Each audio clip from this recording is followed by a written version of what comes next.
Hello, welcome again to FairTax Power Radio. I'm Bob Paxton. And I'm Ron Malero. And we are the FAIRtax Guys. Coming to you again from the Western Command headquarters of the Florida FairTax Educational Association, i.e. your living room. Yeah. Works really well with the golf course outside. We can watch the golfers, just hope the balls don't come through the window. We don't have as much natural lighting as we have artificial, but it'll work. It'll work. But we are approaching Thanksgiving season. Yeah. And we'll give a little tease. Next week on FairTax Power Radio, we're going to do kind of a little Thanksgiving theme. Mm-hmm. But today we have got there's just a lot of stuff to dig into. And at the top of the list is something we usually do here on FairTax Power Radio, keeping an eye on Congress.gov and seeing what the Congress critters are trying to propose that they do with the tax code. And let's just do the numbers first. Now, first, how many days have they been in session? 117 as of today. We're recording this on the 14th. Yes. So 117 today. 117 days, and if you go to Congress.gov and you type in the string Internal Revenue Code, put those three words in quotation marks, and on the left side there's a little check box you have to hit, the 116th Congress. Yeah, get the current be sure Congress. That was there, because you can get this Congress in the previous one, so be sure you're checking the 116th Congress, looking for bills that contain the string Internal Revenue Code, and if you do that, as of today... Got to be in quotes. Yes, that has to be in quotes.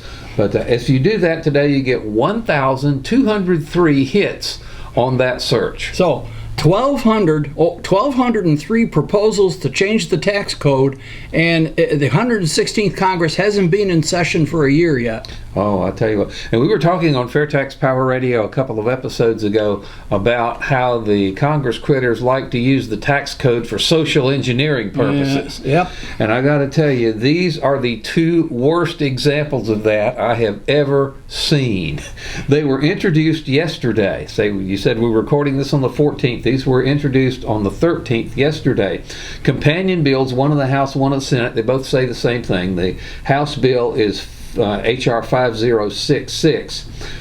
The Senate bill is S2849, but again, they both say the same thing. To amend the Internal Revenue Code of 1986 to impose a corporate tax rate increase on companies, get this, whose ratio of compensation of the CEO or their other highest paid employee to median workers' compensation is more than 50 to 1. Now, in plain English, that means if your CEO or your highest paid employee makes 50 times or more what the median worker compensation is, they're going to sock you with a tax increase. Yeah, because that's just not fair. Oh, yeah. Mercy. You know what? When somebody in Congress says it's not fair, hang on to your wallet.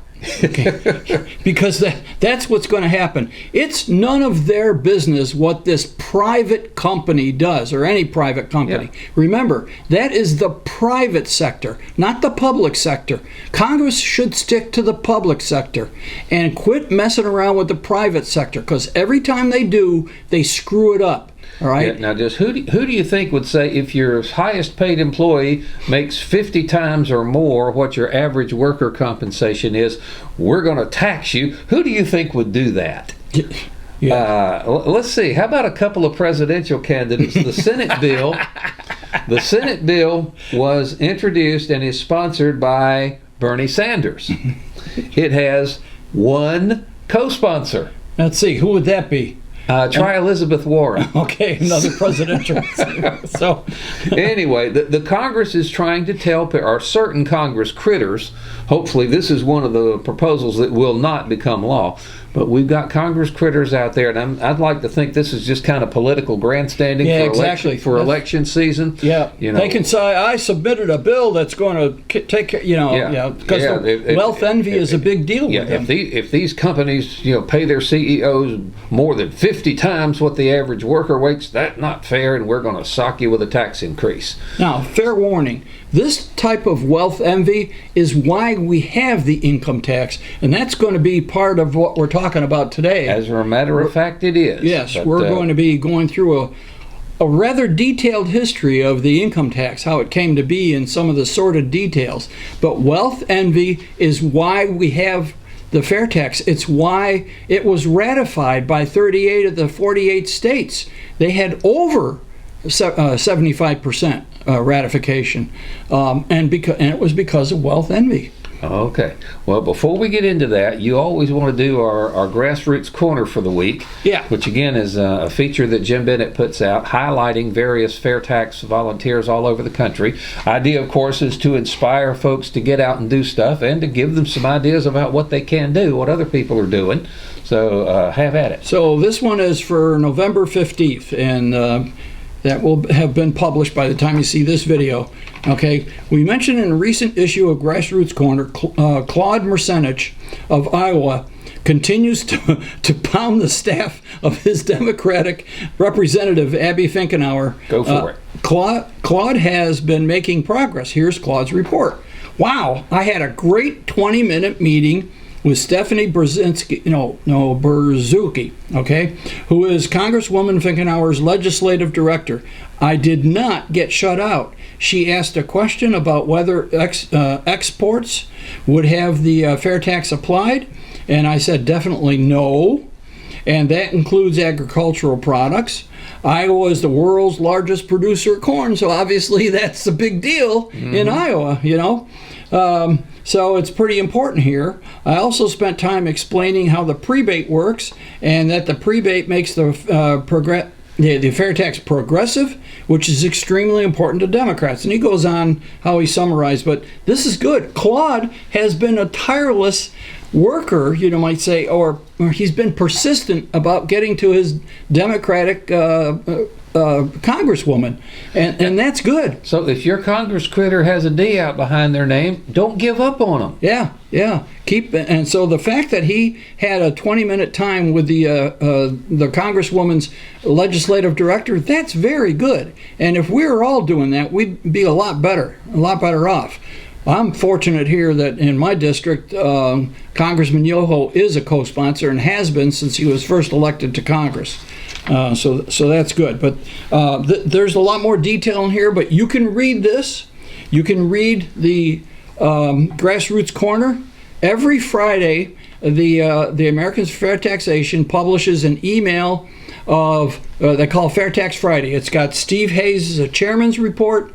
It's got a little bit on Fair Tax Power Radio. It's got Jim Bennett's Grassroots Corner. And if you're not getting it in your email every Friday, then go to fairtax.org and sign up for it. There's a button there for it someplace, fairtax.org. And if you have something that you think Jim would be interested in, some effort, you set up a booth, information booth, you talk to a bunch of people, whatever you're doing, you're making a trailer, you're pulling behind your bike or whatever, with fair tax signs on it, whatever it is, contact Jim at jim.bennett@fairtax.org. jim.bennett@fairtax.org.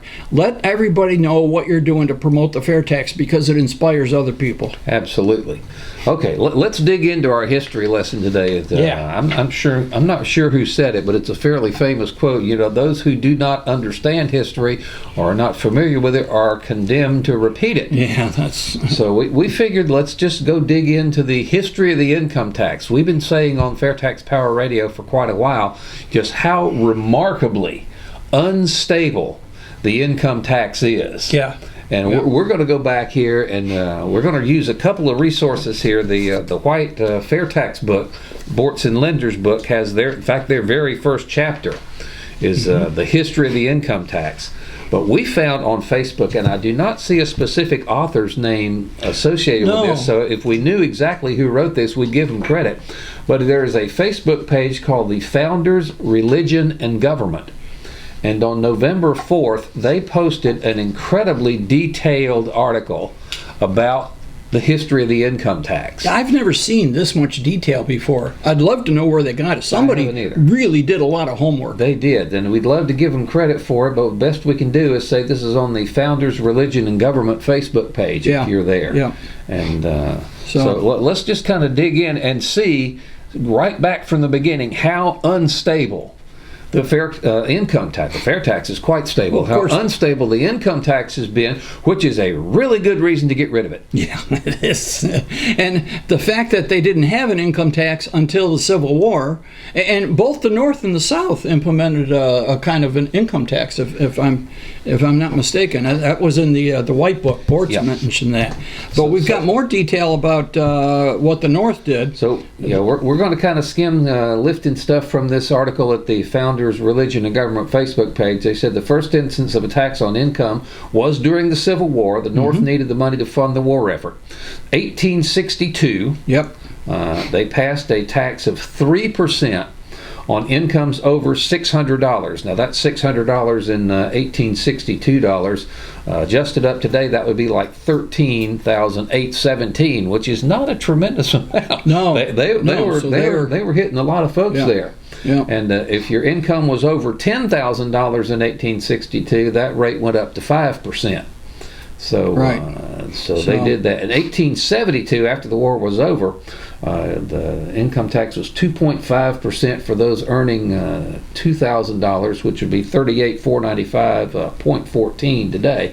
And then from 1873 to 1893, there was no income tax. They got rid of it. I mean, the folks said they had enough. It's interesting to note that even though it was unconstitutional because of the war effort, the politicians put this forward, and because of the war effort, nobody really said anything. If it had been challenged, it probably would have been struck down by the Supreme Court, but it wasn't because of the war effort. So they got rid of it 10 years later. That's good. I don't know why it lasted for 10 years. The Civil War didn't last for that long. It lasted about 4 years. Yeah. So, anyways. No income tax from basically shortly after the end of the Civil War up until let's see, where am I at? Yeah. So anyway, 1893. So in 1894, they tried again. They tried it again with a rate of 2% on incomes over $4,000. Then that would be $109,752 today. So they're leaving the lower end of the scale alone a little bit better in 1894. Only 1 in 10 households affected by that tax. And there's an interesting thing in Bortz's book about this same thing. They called it the Act to Reduce Taxation. Yeah. We're going to put this income tax on you, and we're going to name this thing the Act to Reduce Taxation. And we're going to figure that out. That is so typical. All right. But this time the result was a little different because it was challenged and it was struck down in 1895 by the Supreme Court. In the case is Pollock versus Farmers Loan and Trust. Anyways, it was struck down. That's what should have happened. Yeah, that lasted a year, and the Supreme Court says, this thing's unconstitutional. Yep. So Congress felt the need to clarify the issue of taxing income. So in 1909, it proposed the 16th Amendment. Yeah, 1909. And as we know, it was ratified in 1913. It took 4 years to get it, but there's a little bit of a story behind that. Is that it was the Democrats that were wanting the income tax, and a lot of the Republicans were saying, no, we don't need this income tax. And in what Bortz called the worst legislative play calling in history, the Republican Party said, okay, we'll go along with this income tax if you can get this as a constitutional amendment, because they know the procedure for amending the Constitution is not easy. Yeah, the founding fathers. There's no way the country's going to go for this. So the founding fathers intentionally made amending the Constitution possible, but not a cakewalk. Yeah. I mean, it takes like a 2/3 majority in the House plus a 2/3 majority in the Senate to even send the proposal out to the states. And then it takes 3/4 of the states to ratify these things. Yeah. But so the Republicans figure, no way is that going to happen. It'll never be ratified. But they did it. The thing sailed through Congress. I was trying to find the numbers here. I was reading them earlier. I still can't imagine this. Yes, Mr. and Mrs. Congressman, we really want you to tax our income that we, haven't done since the Civil War. Oh, please tax our income. Yeah, what the heck is going on? The 16th Amendment sailed through the House of Representatives and the Senate. The Senate vote was 77 to nothing. Now, which of the Republicans, the conservatives, Republicans that didn't want this thing, voted for it in the Senate? Figure that out. Yeah, and I also wonder how the heck you get an odd number of senators. Well, apparently, maybe there weren't 50 states by then, so no, it was. No, I can't remember how many there were, but anyways. But anyway, 77-0. There might have been an abstention or an absence or two. Yeah. The vote in the House, 318-14. Oh yeah, we don't really want this tax, but we'll put it through if it's a constitutional amendment, and then they vote for the constitutional amendment. Yeah. So that was a sad day. But that's it. It took 4 years to get the 16th Amendment ratified, but that was it. How that happened. Yeah. But here's the deal with it. Let me scroll down here a little bit and find this thing. Well, there's a section here. There is another part of history of the income tax that's worthy of examination. Its implementation. One of the arguments used to sell the amendment is that it would only affect the rich. Wealthy. Yeah. Gee, where have we heard that before? Mm-hmm. Yeah. All right. So the rate varied from 1% to 7%. Okay, 1%. Those making less than $20,000, I think they were exempt. Oh no, they had a 1% rate, and then it was graduated up to 7% for people making over $492,000. That was a lot of money. That's like millions of dollars now. Okay, but that was when it was first implemented in 1913. 3 years after it was adopted, yeah, the rates were changed. They were more than doubled, going from 2% at the low end to 15%. All right, so it was 1 and 7 at the bottom and the top, and in 3 years they changed it to 2% and 15%. All right, the very next year the rates increased again. Can we say instability here? Yeah, this time they went from 2 to 67%, more than 50% of their income. You know, so they had a way of getting back at those evil rich. Oh, mercy. And this is something as well. They're saying in 1913 there were 7 brackets. Yeah. Which is kind of hard to believe if they're saying they're going to sell this as just a tiny little tax on the wealthiest of people up there. But when they put it in, there are 7 brackets. Mm-hmm. This article doesn't define what those brackets were, but it does say in 1916, 3 years later, just 3 years later, the number of brackets doubled from 7 to 14. Yep. The very next year, 1917, there were 21. So if you start at 7 in 1913, 3 years later, they've doubled. 1 year later, beyond that, they've tripled from 7 to 21. Yep. And in 1918, the very next year, 5 years after the implementation, 56 tax brackets ranging from 6% to 77%. Can you say mutt mess? You know, there were no computers back then. No. Everything had to be done by hand. Oh, that must have been a lot of fun. Yeah, right? 56 brackets. I never saw that before this article was published on this Facebook page. Oh. So whoever wrote this thing, we're this is really indebted to them. Thank you. We'd love to find out who did this. We'd love to get them on the phone and talk to them. Yeah. But anyway, look at that. From 1913, 7 brackets, 1916, 14, 1917, 21, and in 1918, 56 tax brackets. Now, folks, we have been telling you all along the Congress critters cannot resist monkeying with your money via the tax code. There's something else that's important about 1917 too. That's when the United States entered World War I. Mm-hmm. So they probably used the war effort, as a way to get the 56 brackets and a tax rate of over 50%. It was up to 77%? Yeah, up to 77%. In 1918, 56 brackets ranging from a 6% bracket to a 77% bracket. And I remember seeing a video with John Linder when he was talking about the fair tax on the floor of Congress. And he told the story that when the Congress was discussing in 1909, was debating the income tax, a senator, and I don't remember what senator it was, said, if we do this, before you know it, the government will be taking 10% of everything you earned. And he was almost laughed off the floor. Oh, they would never do that. How long did that last? I wish they only took 10%. Yeah, 10% sounds pretty darn good right now, doesn't it? Yeah, I think there's a Ray Stevens song that says if 10% is good enough for Jesus, it ought to be good enough for Uncle Sam. I think that's a Ray Stevens song. That should be our new theme song. But I'll have to research that and dig that up. But from the 77% high rate in 1918, they backed it down a year in 1919. It was only 74. Yeah. And then... And the rates remained there for a few years, it says. Calvin Coolidge became president in 1923.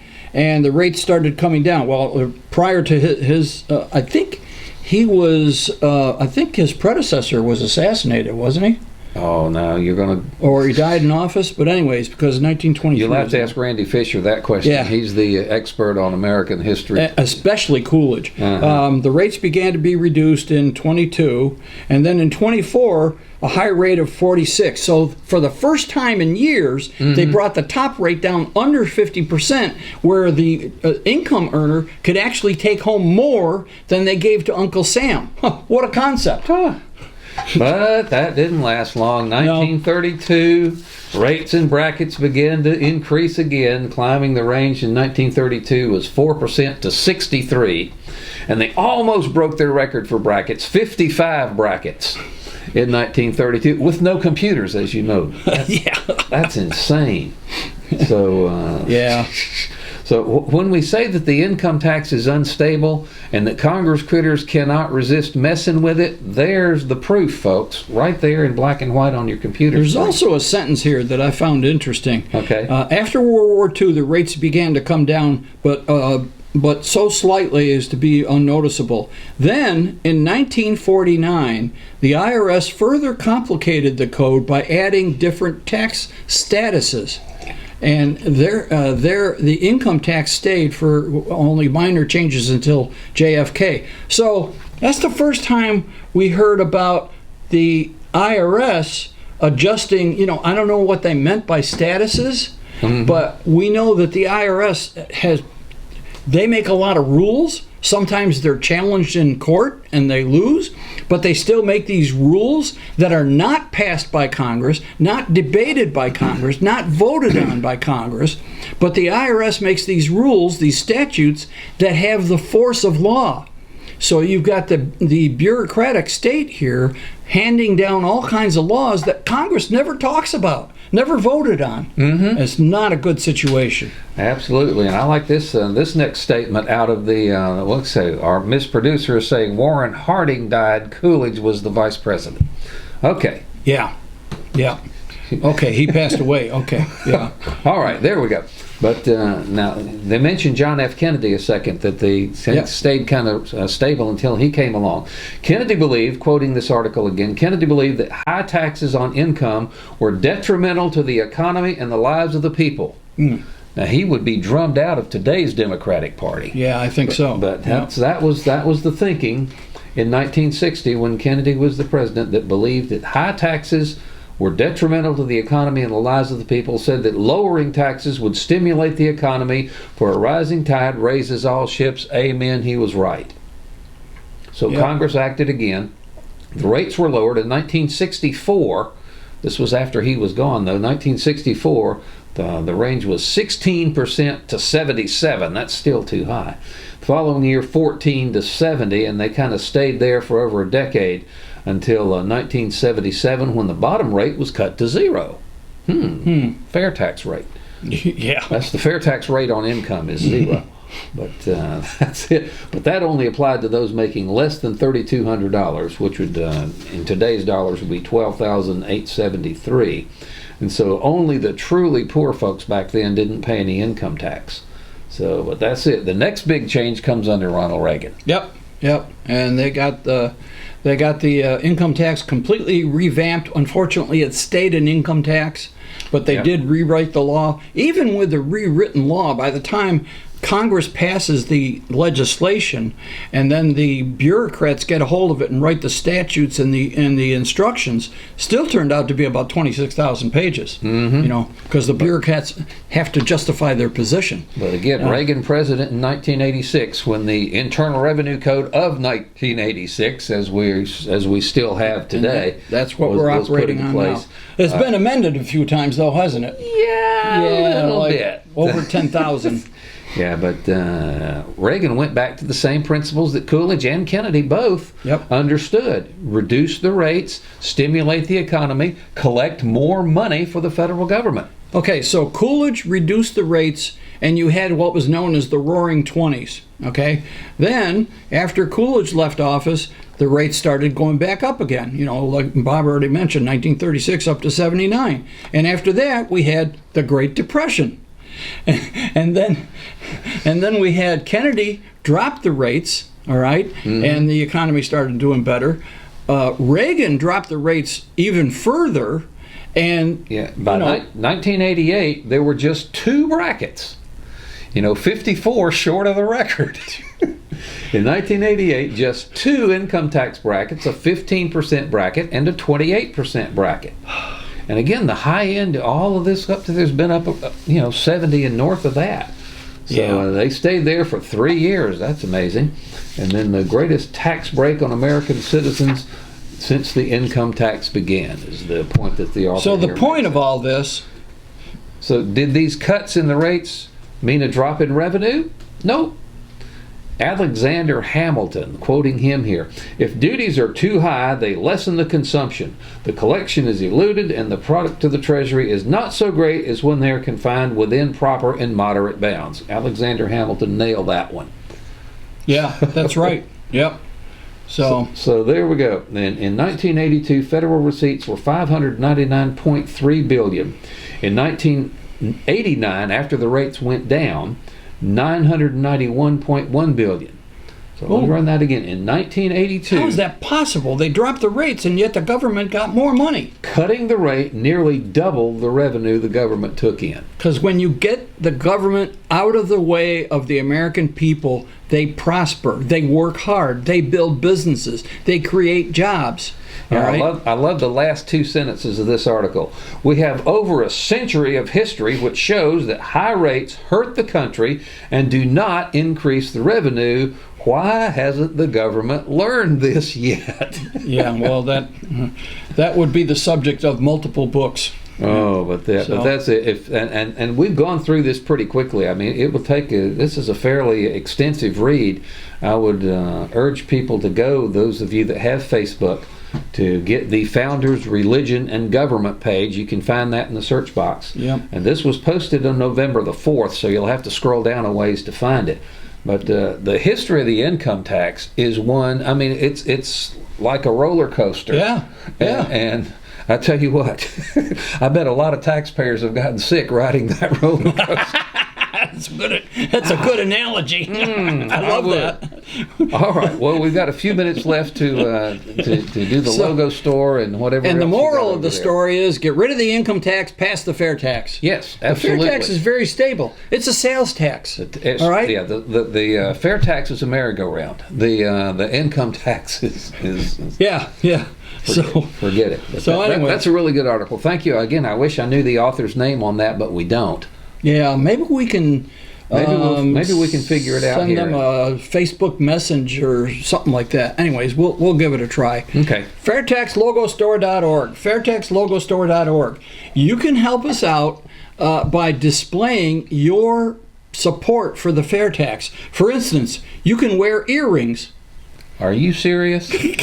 All right, somebody can wear earrings. Your wife can wear earrings, not me. Yeah, because I understand they're pretty large too. But they actually have fair tax earrings. I'll put the graphic up there.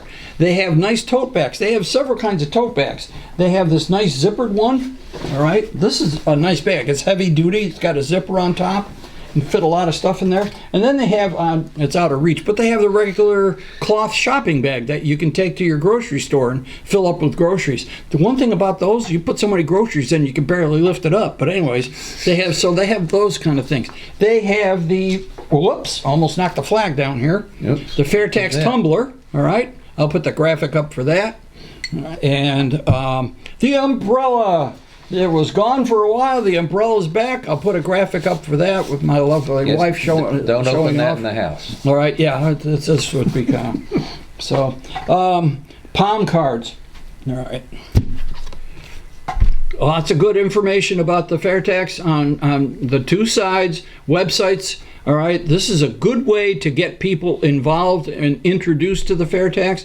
Whenever we go out to eat, all right, we always leave one of these with the check. Sign the check, they get a FairTax palm card also. When you get a political fundraising mail, yeah, put those in. Yep. Even if you have to put your own stamp on it, send a palm card back to the political fundraisers. You get one of those self-addressed envelopes. You just put the palm card in, seal it up, send it back. All right. Even if I have to put my own stamp on some of those, which a lot of them do, you're going to want to buy a packet of them like this, all right, because they're going to go fast. So, anyways, spread the word. And there's the prebate cards, which I don't have a pocket in this shirt. So they're right here, all right. Basic information about the FairTax on one side, the prebate schedule on the back side. A couple of months, we're going to have a new prebate schedule because we're going to have a new year. Mm-hmm. All right. So, and of course, the scrolling banner, one of our favorite. Oh yes. All right. You can take these to your town hall and show your support for the FairTax.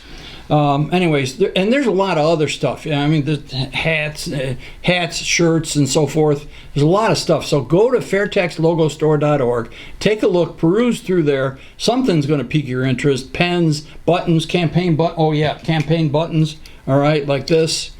Okay, there's lots of good stuff. So demonstrate your support for the FairTax by going to FairtaxLogoStore.org. Help us out here. Write us at thefairtaxguys@gmail.com. Leave us a comment on our Facebook page, or go back to FairtaxGuys.com, the repository, and check out the archive of all the old FairTax Power Radio episodes. And that's going to wrap this one up. And let's tell them about our website, too, FairtaxGuys.com. Did you mention that? I did. You weren't listening. Sorry. Okay. Now, we need to wrap this up. Yeah. Paxton. We're getting the sign from the producer there. Okay. Come on, wrap it up. All right, I did. I'm Bob Paxton. And I'm Ron Malero. We're the FairTax Guys. Reminding you that FairTax is the only truly fair tax, and once you understand it, you'll demand it. So, how much will I bring home? Go ahead. How much do you make? What'd you say, 40,000? Okay, keep it simple, throw out the deductions, all that stuff. So, you got your 40K, right? Now the first 8,000 is going to be taxed at 10%. The 8 to 33,000 is going to be taxed at 15%. And the 33 to 40, of course, is 25%. So that brings your total to $6,345. Okay, so the average is what? 16%. Okay, and on top of that, you got Medicare, which is 1.5%, and then of course your Social Security, which is 6.2%. So actually, your new total is $9,405. Which is 23.65%. You're getting it. You're getting it. Don't even get me started on what the boss has to pay. He's got to pay a portion of your taxes as well, so you don't have to. Right. And you? Oh, you'd bring home every penny.